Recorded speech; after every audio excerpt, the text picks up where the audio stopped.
programa aqui, como você vê, TV Corrida. O primeiro programa TV Corrida de 2014. E hoje temos a honra, o prazer e a felicidade de contar com você que está em casa. E se você quer participar do nosso maravilhoso programa, entre no www.altv.com.br/chat, neste belo cenário virtual que mistura realidade com virtualidade, como vocês verem ao lado. É um prazer que todos estejam aqui conosco, lembrando que hoje é o primeiro programa de 2014 e, portanto, temos que fazer um emaranhado de informações sobre o final de 2013 e esse início de 2014, a valer, sobretudo, Fórmula 1, Fórmula Indy, Stock Car, DTM e muitas outras categorias. Já estou vendo que tem gente aqui no nosso chat, eu estou aqui acompanhando em tempo real com o nosso querido ponto eletrônico de visão, que é uma coisa que só a AltV tem. É uma novidade da AltV, a gente não precisa mais de um laptop. Talvez eu volte ao laptop no segundo momento, mas nós temos esse device que é fantástico e que me dá em tempo real as suas perguntas aí de casa. Eu queria agradecer a presença de todos que estão aqui na sala, Viviane, Saulo Santos, Tiago Pardial, Renato, Rodrigues, João Carlos, Felipe, Dom Perignon, olha só, o champanhe está aqui conosco, Cássia, Fernando e muitos outros que estão aqui entrando e mandando as suas perguntas em breve através do nosso chat. Basta entrar no www.altv.com.br/chat, C-H-A-T, chat. Muito bem, como não começar o ano falando sobre o fato mais importante dos últimos, aqui está, aqui embaixo, você está vendo no nosso gerador de caracteres, de caracteres, é ótimo. Para você participar do nosso programa, está aí, entre, participe, mande sua questúncula, que responderei com grande alegria e júbilo.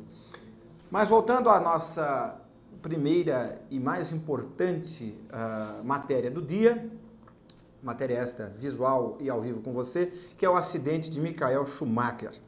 Michael Schumacher, como todos vocês sabem, e se você não sabe, sabe agora, sofreu um terrível acidente de esqui quando estava com a família esquiando na França.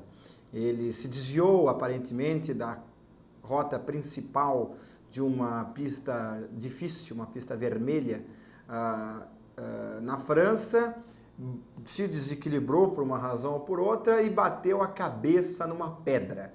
Ele usava capacete de esqui à época, mas é um capacete menos abrangente, bem menos abrangente do que o da Fórmula 1, por exemplo, e sofreu um traumatismo craniano e várias hemorragias no cérebro. Não se sabe ainda se ele vai sair dessa e, se sair, quais seriam as eventuais sequelas que ele teria em decorrência desse acidente. Ele está em coma induzido, ele não acordou ainda, não recobrou a consciência intencionalmente. Os médicos ainda mantêm ele quimicamente em coma para que haja um melhor desinchaço do cérebro, para que ele fique mais tranquilo, mais sereno nesse momento. A família, inclusive a mulher dele, veio a público pedir para que a imprensa se afaste fisicamente do hospital onde ele está internado em Grenoble, na França, para evitar tumultos num momento tão difícil para a família e também evitar que mais informações desencontradas venham a público.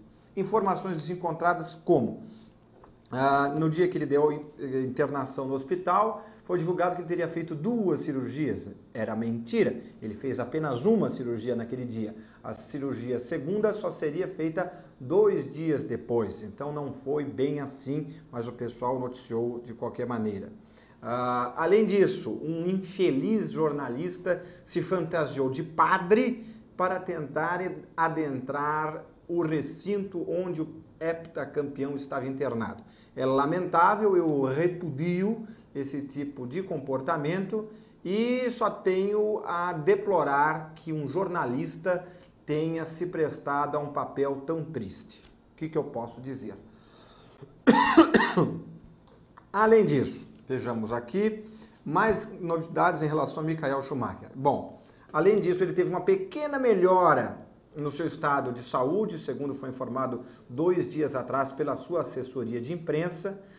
O jornal sensacionalista alemão Bild, B-I-L-D, Bild, divulgou uma mensagem apócrifa, porque não teria um autor certo, dizendo que as primeiras imagens de ressonância do cérebro de Michael Schumacher seriam devastadoras. Essa informação não foi confirmada por ninguém e o próprio jornal não bancou a informação, apenas disse que ouviu falar e que alguém teria dito, mas não banca a informação. Aí você veja o nível de seriedade que falta a alguns órgãos de imprensa na cobertura do caso de Michael Schumacher. Eu poderia, por exemplo, ficar fazendo manchetes bombásticas no meu blog e ligar a esses boatos que surgem de tempos em tempos. Mas isso seria leviano e você fique tranquilo, você que está em casa, nunca vai ver o nosso programa, o meu blog, joseinácio.com, o meu Twitter, o @InácioF1, se prestando a um papel hediondo que seria o de propagar informações infundadas. Então, nós não faremos esse tipo de cobertura sensacionalista em busca de mais cliques na internet, como muitos fazem, porque nós temos um compromisso com a seriedade, com a ética e com a moralidade. E não só eu, mas todo o grupo AltV, do qual eu faço parte, também faz essa mesma cartilha, também reza por essa mesma cartilha da ética e da moralidade. E também, claro, o meu site, o meu Twitter, a minha página no Facebook, todos trazendo informações corretas para você que está aí de casa. Samuel Rodrigues entrou aqui na sala e já faz uma pergunta. Inácio, você tem novidades da Fórmula 1? Tem novidades sobre Felipe Nasser? Alguma informação sobre o desenvolvimento dos motores? Bom, vamos às primeiras perguntas. Informações sobre a Fórmula 1 temos. Quais são elas? Primeiro, foram divulgadas as datas de lançamento de 3 equipes dos seus novos carros. A McLaren deve apresentar o seu carro no dia 24 ou 25 deste mês, portanto, daqui a menos de 20 dias. Devemos conhecer o carro da McLaren. A Ferrari também deve lançar por esses dias, mas ainda não confirmou a data. A Mercedes anunciou que vai mostrar o seu carro no próprio dia 28, na Espanha, no primeiro dia de testes na pista. A equipe Caterham também divulgou que vai apresentar o seu novo modelo 2014 na mesmíssima pista, assim como a Mercedes. E te garanto, muitas outras vão fazer como ela. Mercedes e Caterham já anunciaram que vão mostrar na pista. Quais outras que eu tenho quase certeza que vão fazer a mesma coisa? Williams, Force India, Marussia, Sauber, todas essas costumam fazer cobertura, se bem que a Sauber ano passado fez um lançamento na sede deles, mas esse ano talvez façam na pista como em 2012. Mas enfim, grande parte, até por contenção de custos e tempo, deve fazer o lançamento na própria pista. A Ferrari certamente vai fazer na sede dela e a McLaren também vai fazer num evento específico, as grandes. A Red Bull também deve fazer um lançamento específico nas suas instalações, enfim, mas essas são as datas que já conhecemos. Dia 28, Mercedes e Caterham, e dia 25, McLaren, 24 ou 25, agora não me lembro.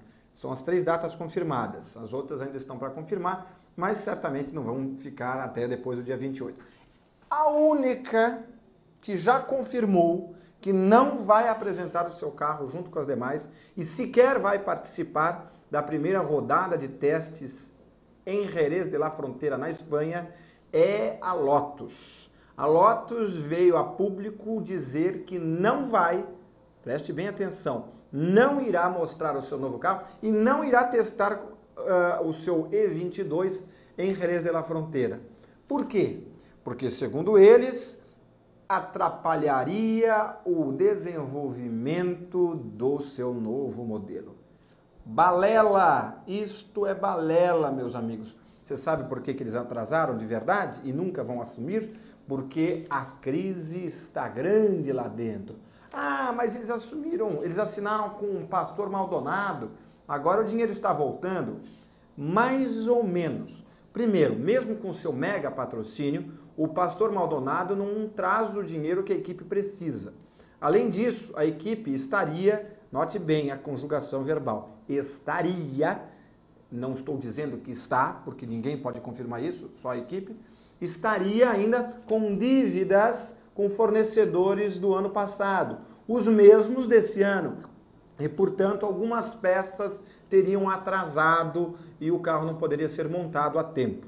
E uma terceira vertente, que não anula as outras duas, na verdade, é que eles estariam pulando essa primeira etapa de testes para economizar dinheiro, porque o deslocamento até a Espanha, com todos os seus caminhões, mecânicos, equipamentos, custaria muito dinheiro e eles estão com o pires na mão.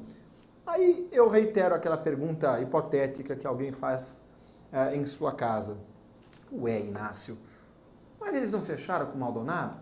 Por mais que o dinheiro dele não faça a alegria e resolva os problemas, certamente já é o suficiente para começar o ano numa situação melhor.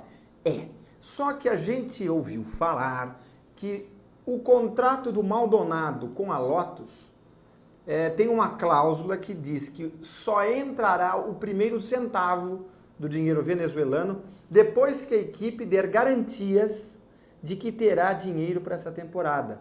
E essas garantias ainda não teriam aparecido e, portanto, o dinheiro venezuelano também não teria aparecido ainda. Essa é a verdade, meus amigos. Essa é a verdade, segundo as versões que estamos ouvindo da Europa.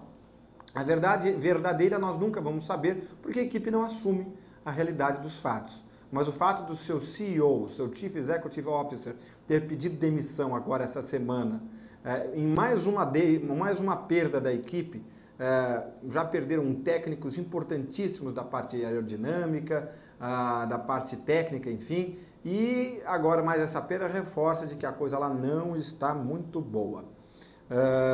Mais perguntas aqui. O Samuel Rodrigues pergunta: tem novidades sobre o Felipe Nasser? Não tenho. O que eu sei é que ele estava na disputa pela vaga do Esteban Gutierrez na Sauber até o último dia. E a equipe esperou o prazo máximo possível para chegar ao dinheiro que ele prometeu. Pelo que eu ouvi falar, ele teria que levar 10 milhões de euros para a vaga. Ele já tinha garantido 7 milhões e faltavam mais 3, que ele tentou até a última hora conseguir junto com a Embratur ou com outras empresas e não conseguiu. E aí, na virada do dia do prazo final, a Sauber anunciou a permanência do Esteban Gutierrez com o dinheiro da Telmex do Carlos Slim. Vejamos mais perguntas. O Tiago Pardial pergunta: Inácio, algumas novas informações sobre o desenvolvimento dos motores? Bem, eles continuam em banco de provas, fazendo teste de dinamômetros. Parece que a questão de durabilidade já está mais bem encaminhada, mas ainda não resolvida. Então devemos continuar com o fantasma das quebras nas primeiras etapas desse ano. Além disso, também temos a informação de que o motor da Ferrari estaria atrás do da Mercedes em potência, mas falam em 100 cavalos, a gente não sabe se isso é verdade. Mas a questão é que seja a Mercedes, seja a Ferrari, seja a Renault, o grande calcanhar de Aquiles dessa trinca, além da resistência, né? Porque primeiro, para ganhar uma corrida, eles têm que terminar a corrida. Mas o grande calcanhar, mais do que a potência, seria a economia. Qual deles vai ser mais econômico e vai poupar mais combustível? Porque ano que vem os tanques de combustível serão sensivelmente menores ao desse ano.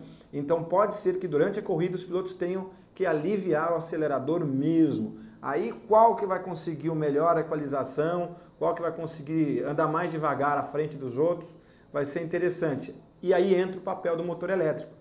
Eles vão usar o motor elétrico exatamente para compensar também esse alívio de combustível que os motores a combustão terão.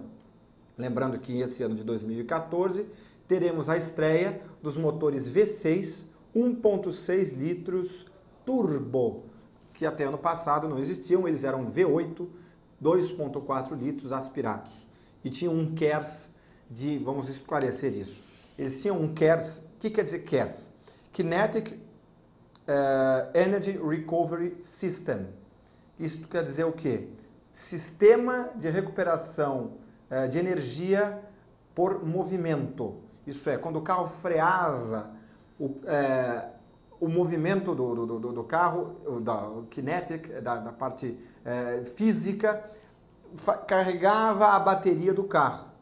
Apenas nas frenagens isso acontecia. Esse ano não existe mais KERS, é ERS. Que é exatamente a coisa que a gente tinha visto no ano passado, só que sem a letra K, sem a parte de kinetic.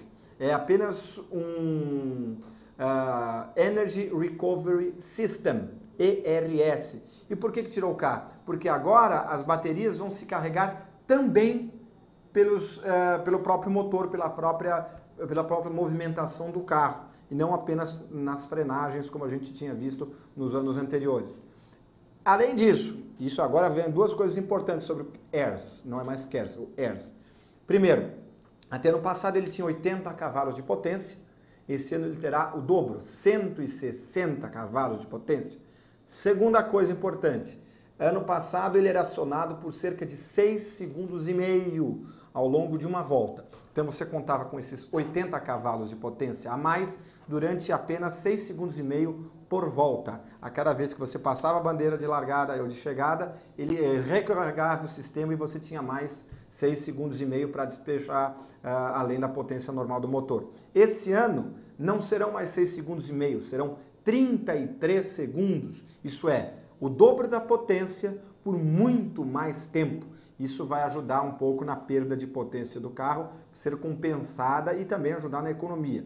E a diferença, outra diferença, uma terceira diferença, é que ano passado existia um botão. Você acionava o KERS com um botão.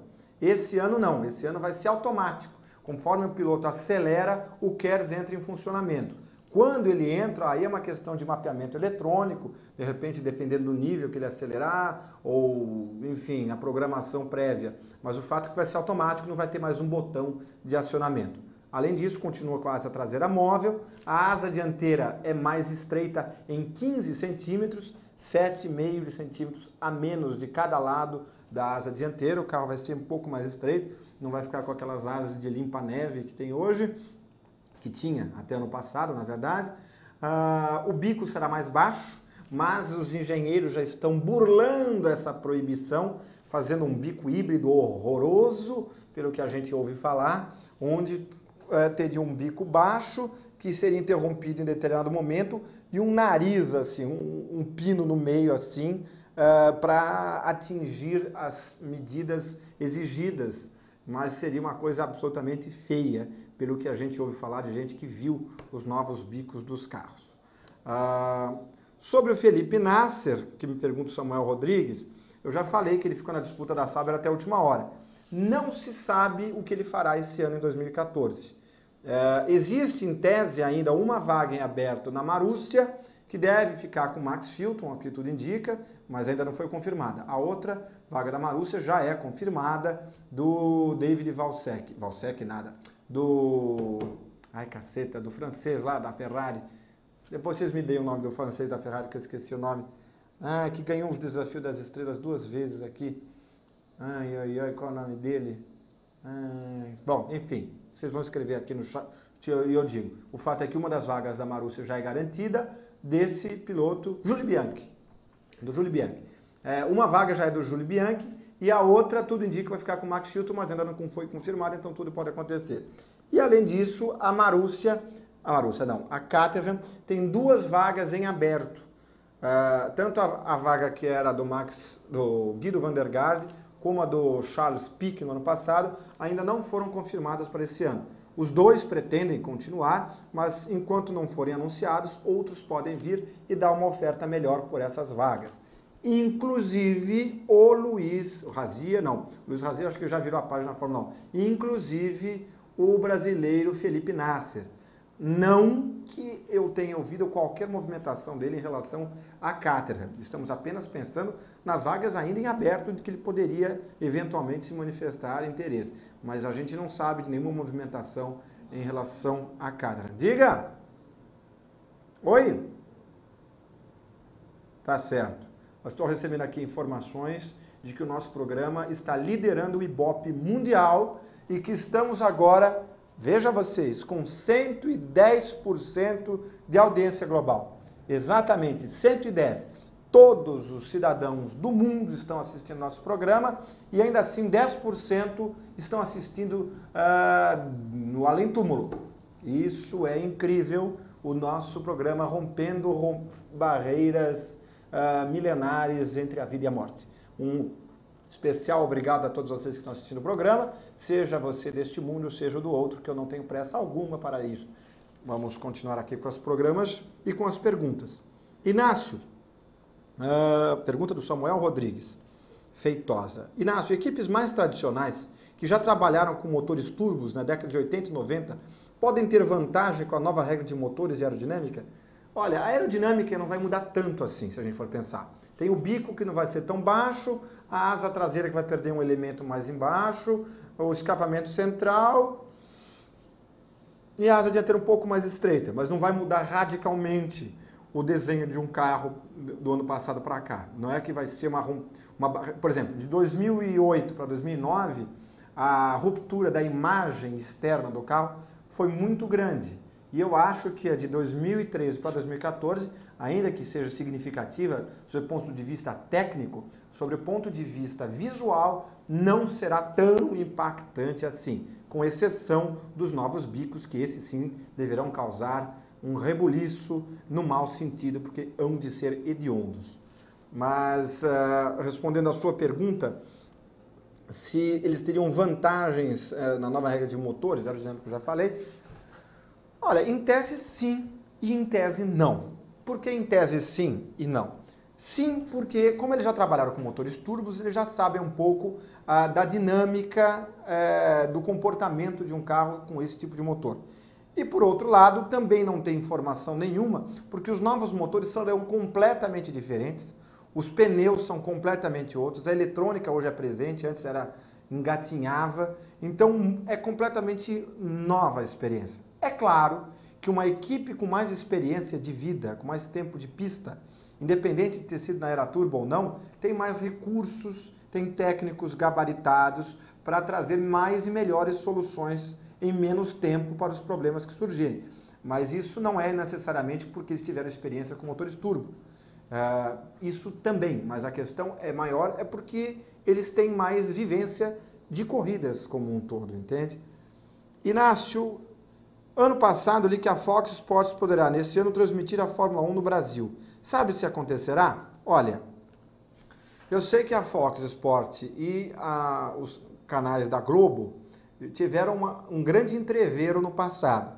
Um não se bicava com o outro, a Globo teria tentado segurar o Fox Sports por o mais tempo possível para entrar na grade das TVs a cabo. Dizem, não sei se é verdade. O fato é que de lá para cá evoluíram muito e existe uma conversa muito mais cordial entre as partes.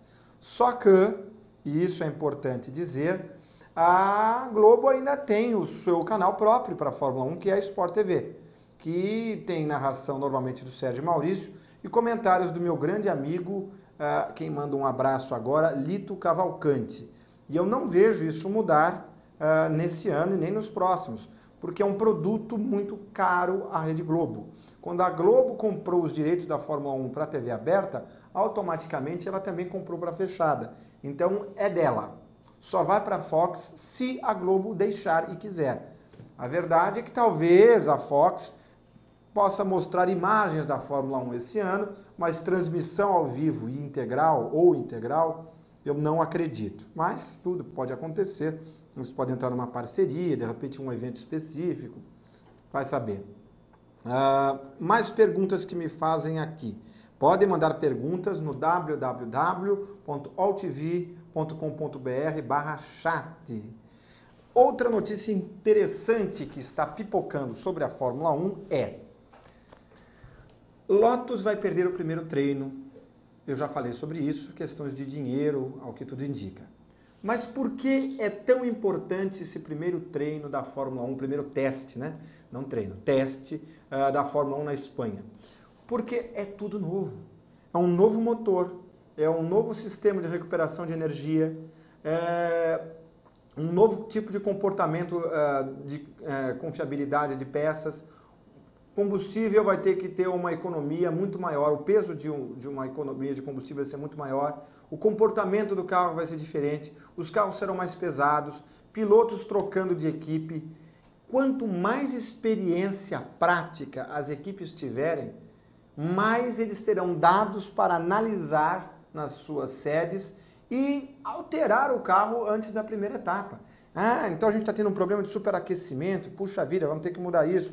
A gente está gastando muito combustível aqui, a gente tem que mudar o mapeamento daquilo. Puxa vida, o carro está saindo muito de dianteira, talvez a gente precise, de dianteira não, de frente, talvez a gente precise fazer uma nova asa dianteira, ou a gente precisa melhorar a distribuição de peso, ou amolecer a suspensão na traseira, enfim, coisas que só a prática trazem, que simulador algum pode se aproximar. Simulador é muito importante e muito interessante até certo ponto. Mas até para os simuladores é importante a prática. Porque se nenhum carro andou, como é que eles vão passar para o simulador as informações do comportamento do carro? Então a Lotus vai começar o ano, ao meu ver, com um tremendo handicap, com uma tremenda desvantagem em relação aos outros. Porque todo mundo vai para a segunda bateria de testes no Bahrein, já conhecendo o carro, já sabendo os principais problemas, já provavelmente encaminhando-se para a resolução de alguns desses problemas, enquanto a Lotus ainda vai estar descobrindo se tudo funciona. Então o carro faz a curva, se a gente virar para cá, então esse botão não está funcionando, enquanto as outras já passaram por essa etapa e já estão no refino mais propriamente dito dos seus modelos. Então é uma pena, é uma lástima que a Lotus realmente tenha optado por perder que a Lotus vá perder esse primeiro treino. Espero que vocês tenham gostado do nosso novo cenário visual, nosso cenário virtual. Ele é 2 em 1, ele é real e virtual. Minha mão desaparece porque eu tenho efeitos especiais que fariam a Televisa ficar com vergonha de tantos recursos que nós temos aqui. Queria mandar um abraço ao nosso diretor Arthur Handler, que nos possibilitou esse cenário virtual caríssimo e que foi construído em tempo recorde nas nossas férias de Ano Novo e Natal. Nós tivemos que construir esse cenário de fato, esse cenário que você agora vê, fotografá-lo para termos hoje esta possibilidade de uso. Eu agradeço então ao AllTV pelo pesado investimento, ao nosso diretor Arthur e a todos os milhares de funcionários do conglomerado AllTV. Um grande abraço a todos que iniciam o ano aqui comigo, de mãos dadas, rumo ao sucesso e à riqueza financeira. Mais gente entrando aqui no chat. E o Samuel Rodrigues faz uma outra pergunta. Inácio, Bruno Senna correu na última corrida em Interlagos da Stock Car. Ele estaria pensando em ir para a maior categoria de automobilismo do Brasil? Muito bem. Conversando com pessoas próximas a ele, eu sei que ele continua focado no automobilismo internacional. Ele tem uma proposta para continuar na Aston Martin esse ano e ele não vê razões para a qual não aceite. Existiria outras negociações para, de repente, ele ir para outra categoria na própria WEC. Ainda não está definido, mas existe essa possibilidade. Além disso, ele mesmo já falou que flerta com a possibilidade de correr nos circuitos mistos da Fórmula Indy, mas as equipes têm uma certa resistência em ver um piloto correr apenas nos mistos e não nos ovais, sobretudo porque a principal etapa do campeonato é no oval, que são as 500 milhas de Indianápolis. Então, eu vejo a Fórmula Indy assim meio que correndo por fora. Além disso, a Stock Car, depois da boa apresentação que ele teve aqui em São Paulo, entra sim no cardápio de opções para ele, mas ele, com toda a deferência e respeito que tem pela Stock Car, ainda pretende continuar no automobilismo internacional. O tempo vai dizer se ele vai optar por um caminho ou por outro, mas essas são as possibilidades do Bruno Senna. E a Stock Car ganhou força? Ganhou, mas ele continua focado lá fora. Além disso, já que começamos a falar de Fórmula Indy, temos também uma grande notícia que vocês também já sabem, porque você leu no nosso blog. É o seguinte, Tony Kanaan foi contratado pela Chip Ganassi para correr esse ano, certo? Um contrato de vários anos, não se sabe quantos, mas é mais do que 2. A questão é, nesse meio tempo entre ele fechar o contrato e o fim do ano, o Dario Franchitti, que é o piloto, digamos assim, junto com o com o Scott Dixon, é o piloto principal da equipe, anunciou a sua aposentadoria em decorrência daquele pavoroso acidente que ele sofreu no fim do ano passado na própria Fórmula Indy. Com isso, o carro número 10 dele, da equipe principal da Chip Ganassi, vamos dizer assim, ficou vago. E o Tony Kanaan, que ia correr num outro carro da equipe B da Chip Ganassi, foi promovido para a equipe A no carro 10, com patrocínio da Target, aquele carro vermelho ou preto, depende da etapa, do Dario Franchitti. Então, o Tony continua na Chip Ganassi, só que agora ele foi promovido para a equipe principal. Como assim, Nazi? Então ele ia correr na equipe secundária? Sim e não. Sim, era a equipe B da Chip Ganassi. E não é uma equipe secundária porque ela conta com a mesma infraestrutura, eles ficam no mesmo prédio, na mesma sede, etc, etc, etc. Então, na verdade, ele foi promovido na nomenclatura e na estrutura, digamos, que já era tão boa quanto. Mas ele não deixa de ser um belo upgrade. Além disso, o Hélio Castro Neves continua, como falei para você, na Penske, renovou o seu contrato. A Bia Figueiredo continua tentando seu lugar ao sol. Infelizmente, ainda não vimos nenhuma notícia se ela conseguiu este lugar ao sol, que ela tanto merece. E, paralelamente a isso, ouço que Luiz Razia teria interesse de correr na Fórmula Indy. Vamos ver se o Razia vai ou não para a Fórmula Indy. Tomara que sim, mas eu ouvi isso mais numa conotação de desejo do que propriamente de estamos em negociações avançadas. Então, vamos ver o que o tempo nos reserva. O Samuel pergunta, Inácio, tem novidades sobre a equipe Williams e o futuro de Ross Brown? Muito bem, duas perguntas muito interessantes, voltando agora para o ambiente da Fórmula 1. Sobre a equipe Williams, a Claire Williams, filha do Frank Williams e uma das chefonas da equipe, se declarou muito feliz com a chegada do Felipe Massa, não só por questões, digamos assim, de ser um novo piloto, mas porque ele teria demonstrado grande empolgação na visita à fábrica. Ele já esteve mais de uma vez na sede da Williams e os funcionários da Williams, notaram que ele está muito empolgado, ele está muito proativo, quer participar, quer ajudar a equipe, está indo lá dar inputs. Isso é tudo muito positivo para ele, que, portanto, foi recebido muito bem pela equipe. Se bem que, vamos e venhamos, que equipe não fala isso de um piloto novo? Foi a mesmíssima coisa quando chegou o Barrichello, a mesmíssima coisa quando chegou o Bruno Senna, a mesma coisa quando chegou o Bottas, o Maldonado, you name it.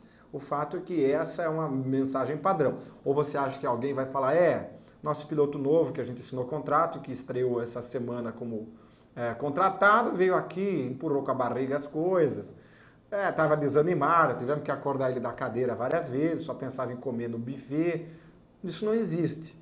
Então essas declarações elogiosas são padrão. Mas que bom que ele está no padrão de uma pessoa empolgada, de uma pessoa que está interessada no crescimento da equipe, até porque ele sabe que esse pode ser o futuro dele definido na categoria de Fórmula 1.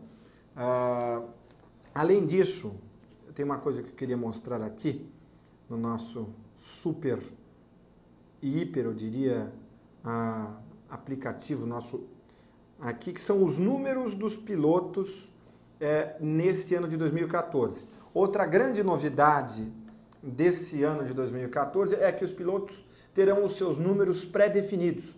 Cada piloto vai escolher o número que vai correr no seu carro. Eu quero aquele número 3 porque quando eu tinha 3 anos eu ganhei um chute na boca, isso me marcou, então eu quero correr com o número 3. Ah, eu quero o número 4 porque o número 4 me lembra a minha esposa e, enfim, me poupe dos detalhes. Enfim, cada um vai escolher os números que vão correr. E aqui está os números que já vazaram ou foram divulgados até agora. Que foram escolhidos, não necessariamente que foram anunciados. De repente o cara escolheu, mas a FIA falou, não, você pediu esse daqui, mas o outro que vocês ainda não estão sabendo, já tinha pedido antes ou tem a preferência por tal e tal razão. O fato é que a gente já sabe que os seguintes pilotos querem os seguintes números. Pastor Maldonado, 3. Nico Rosberg, 6. E do Rosberg eu explico, porque é o número que o pai usava quando foi campeão pela Williams em 1982, se não me falha a memória. Kimi Raikkonen, 7. Romain Grosjean, 8. Sérgio Pérez, 11, o mesmo que o Barrichello e o Tony Kanaan adoram. Fernando Alonso, 14. Felipe Massa, 19. Kevin Magnussen, 20. Jean-Éric Vergne, 25. Lewis Hamilton, 44. Esse não está confirmado, mas muita gente diz que ele teria escolhido esse número 44. Daniil Kvyat, ou Fiat, que é o novo piloto da Toro Rosso, aquele menino russo, 26. Valtteri Bottas, 77. E esse também tem uma explicação, porque o 7 e o 7 se tornariam duas letras T's de Bottas, então ele faria um Bottas com o T, o 7 no lugar dos T's, porque ele tem 2 T's também no sobrenome. E o Júlio Bianchi, número 7, na Marússia. Isso como primeira opção. Como segunda opção, vários pilotos têm outras alternativas, alguns não divulgaram, mas enfim, está tudo no meu blog, no joseinácio.com. Vejamos.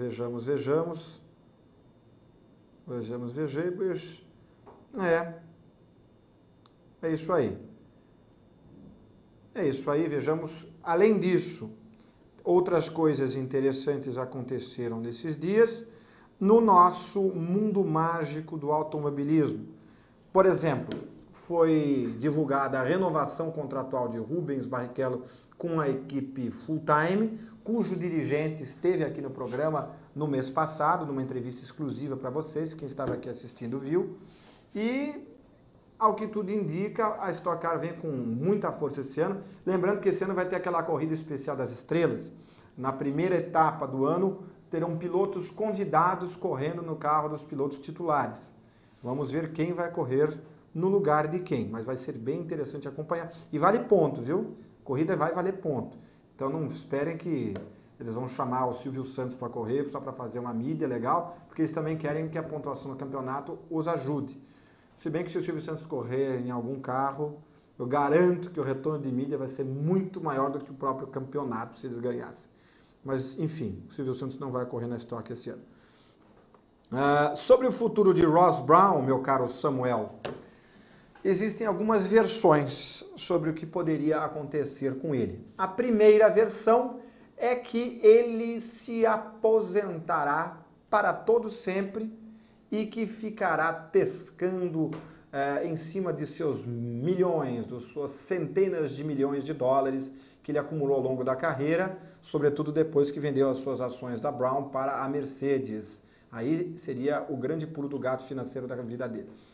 Outra versão diz que ele poderia assumir um lugar na FIA. Ele poderia fazer companhia ao ex-chefe dele, Jean Todt, na nova gestão da FIA. Lembrando que o Jean Todt foi reeleito agora no fim do ano também, por mais alguns anos. Então ele poderia fazer parte do novo conselho da FIA, de alguma parte técnica, a partir do meio do ano.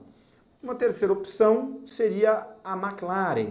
A McLaren, ano que vem com motores Honda e talvez já no fim desse ano ele entre no lugar de Martin Whitmarsh, assumindo a chefia da equipe McLaren na transição com os motores Honda, lembrando que ele chefiou a Honda durante 1 ano e meio, entre 2008 e 2000, 1 ano e meio não, no fim de 2007, começo de 2008 inteiro.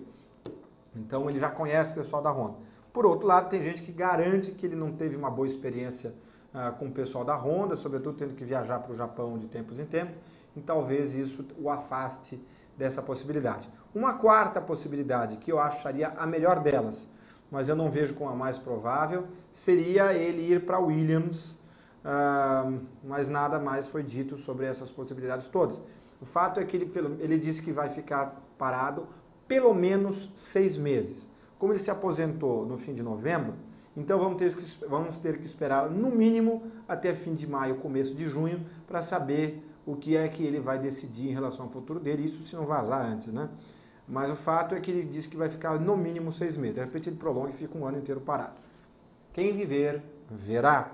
Isso sobre o futuro de Ross Brown. O Samuel diz: Inácio, fora a Honda que vai entrar no ano que vem, como fornecedor de motores, tem outra montadora que interesse em entrar na Fórmula 1?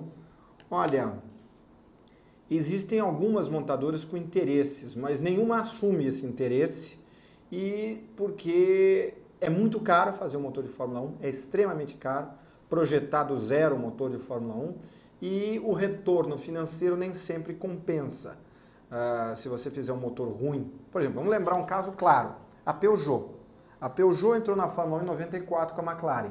Foi um fracasso tão grande que no fim daquele mesmo ano a McLaren chutou a Peugeot e se associou com a Mercedes, com quem está até hoje. Aí em 95 foi para a Jordan. O carro quebrava muito. 96 continuou, 97, ficou até 97 com a Jordan, e aí também não foi grandes coisas, não ganharam corridas em 95, 96 nem 97. E aí em 98 foram para a equipe Prost, e a equipe Prost também não se deu muito bem com os motores. O Alain Prost desceu a lenha em cima dos motores da Peugeot, e no fim de 2 anos a Peugeot deixou também a equipe Prost, 2 ou 3 anos. Deixou também a equipe Prost, e com isso tudo que eles investiram na Fórmula 1 não retornou. Eles gastaram uma grana preta, talvez não tanto ou não tão bem como deveriam, tanto é que os resultados do motor não vieram, mas o fato é que não se pagou como investimento. Vamos lembrar de outra, a BMW. A BMW investiu pesado para ser sócia da equipe Williams, foi durante 5 anos, entre 2000 e 2005, portanto 6, né? 2000, 2001, 2002, 2003, 2004 e 2005, só que também não deu os resultados esperados, não foram campeões em nenhuma vez e resolveram comprar uma equipe própria, compraram uma Sauber. Eles correram em 2006, 2007, 2008, 2009, portanto mais 4 anos de equipe própria. E não veio o título de novo, só veio uma vitória, diga-se de passagem, do Kubica, em 2008 no Canadá. Então é um risco muito grande você ter um investimento tão grande na Fórmula 1 e não ter um título. A Renault, por outro lado, nada de braçada. Foi campeã várias vezes com a Williams e atualmente é campeã com o pé nas costas com a Red Bull. Então não adianta só fazer um bom motor, tem que estar com a equipe certa. Vamos ver se a Honda e a McLaren se dão bem nesse sentido, mas é um risco. E muitas fabricantes de motor, em tempos bicudos como está vivendo o mundo, pensa 2, 3 vezes antes de investir na Fórmula 1, se eles podem ter um retorno parecido ou até melhor, gastando menos com publicidade, ou com categorias regionais, ou na WEC, se bem que a Peugeot até na WEC fechou as portas, se bem que a Peugeot está mal financeiramente como um todo, né? Eles estão bem mal financeiramente, o grupo PSA, Peugeot Citroën, não está confortável do ponto de vista financeiro.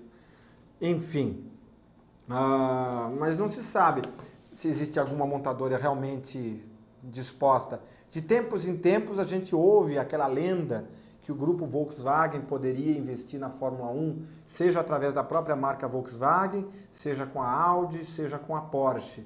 Mas o fato é que tanto a Audi, quanto a Porsche, quanto a Volkswagen, as suas 3 divisões, negam peremptoriamente sempre que alguém vem com essa historinha que eles querem voltar para a Fórmula 1. Nenhum deles confirma. E vou dizer o seguinte, com a Audi e com a Porsche gastando os tubos na WEC, e a Audi e a Volkswagen, aliás, gastando também bastante dinheiro com o Rally Paris-Dakar, talvez não seja mesmo a prioridade deles agora. Quem sabe no futuro? Mas eu acho improvável também no futuro. Aliás, quanto mais se adia a entrada da Fórmula 1, mais difícil fica para uma equipe, para uma montadora nova entrar. Porque os motores esse ano vão ter algumas coisas congeladas, ano que vem mais coisas vão se congelando no desenvolvimento e assim sucessivamente. Então, se daqui a 4, 5 anos uma montadora resolver entrar, eles já vão entrar com tudo congelado, eles não vão poder evoluir muita coisa. Ao passo que quem está entrando esse ano vai poder evoluir um pouco mais e com isso trazer resultados mais interessantes e ampliar suas chances de sucesso. Se bem que muita gente acha que a Honda vai dar o grande pulo do gato ano que vem, porque ano que vem, como vocês sabem, só a Honda estreia. Esse ano estreia a Mercedes, Ferrari e Renault, os motores novos. E ano que vem estreia a Honda. Muita gente acha que a Honda vai aprender muito com a temporada desse ano, observando os erros dos adversários, os principais problemas que eles estão enfrentando, de economia, de resistência, de economia de combustível, de confiabilidade de motor, de potência. E aí em 2015, quando eles vierem com os próprios motores, eles já vão ter um motor bem nascido, porque evitou todos os problemas que eles viram acontecendo na prática ao longo dessa temporada. Muita gente acha isso. Só que também é uma aposta dupla, porque se eles não corrigirem, eles terão menor margem de manobra para conseguir essa correção de 2015 em diante. Além disso, eu queria falar uma coisa do coração. A gente está com as outras câmeras funcionando, amigos? Não? Nesse caso, se não estamos, não vamos usá-las. Olha só que eu sou uma pessoa acordada. Eu gostaria de saber se vocês gostaram do nosso cenário virtual, que vai ser melhorado para que semana que vem essa parte não apareça. O nosso cenário físico real só voltará quando não tiver convidados. Porque com convidados merecemos o nosso novo cenário fantástico físico real. Mas esse cenário virtual maravilhoso que temos aqui com o letreiro do nosso programa, olha que letreiro bonito, hein? Não é lindo? Programa TV Corrida, com José Inácio. Sou eu. É uma grande felicidade ter esse novo cenário e mais uma vez contar com vocês aí de casa. Vejamos se há mais perguntas aqui. Bem lembrado, Inácio, bem lembrado. O concurso não pode falar. No concurso pode, não pode falar sorteio. O concurso para você ganhar uma réplica oficial, hein? Preste bem atenção, uma réplica oficial do capacete do Ayrton Senna continua valendo.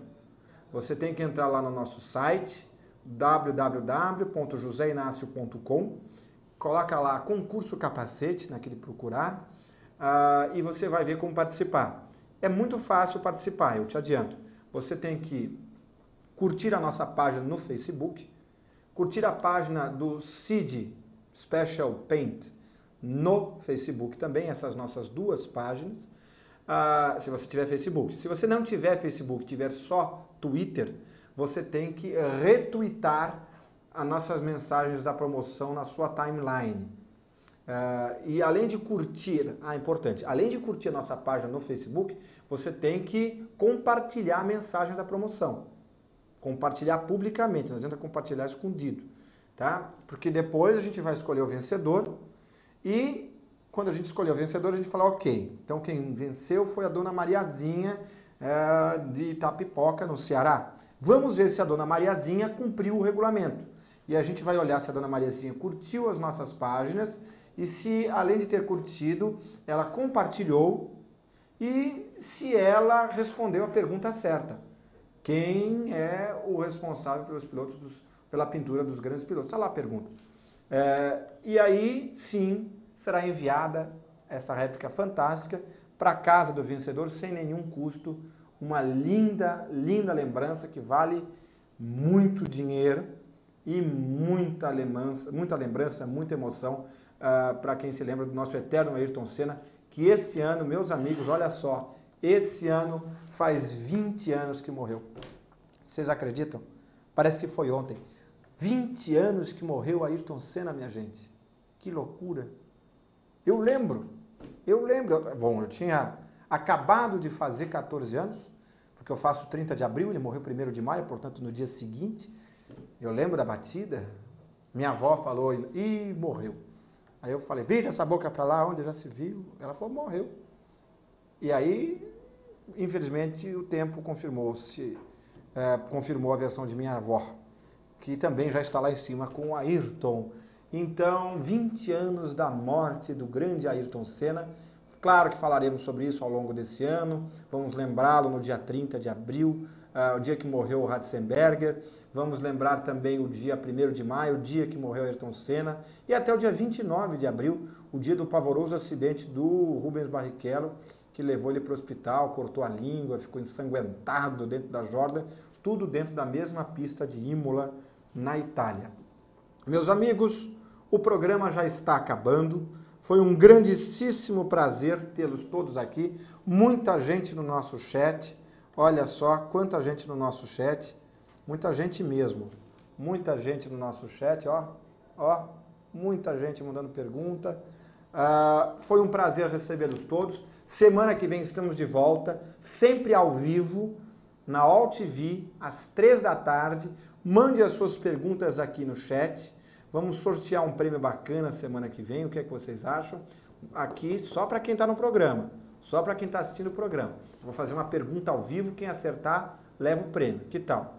Só para quem está aqui ao vivo no programa. Além disso, continue mandando suas perguntas para o meu Twitter, o @InácioF1. Curta a nossa página no Facebook, procure lá blog José Inácio Falou e acesse o site joseinácio.com. Tá certo? Até semana que vem, um grande abraço e um ótimo 2014 para todos nós. Tchau!